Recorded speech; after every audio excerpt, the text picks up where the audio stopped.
உண்மையுள்ள சிறு வீரன் கதை தெரியுமா? வாங்க பார்க்கலாம். ஒரு அழகான கிராமத்தில் கவின் என்ற சிறுவன் தன் பாட்டியுடன் வசித்து வந்தான்.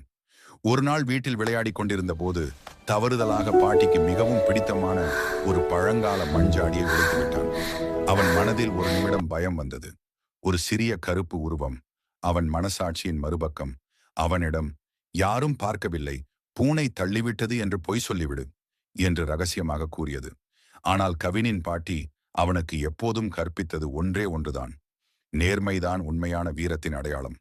பாட்டி அறைக்குள் வந்தபோது கவின் நடுங்கும் குரலில், பாட்டி, என்னை மன்னித்து விடுங்கள், விளையாடும் போது நான் தான் தெரியாமல் இந்த ஜாடியை உடைத்து விட்டேன் என்று உண்மையை ஒப்புக்கொண்டான்.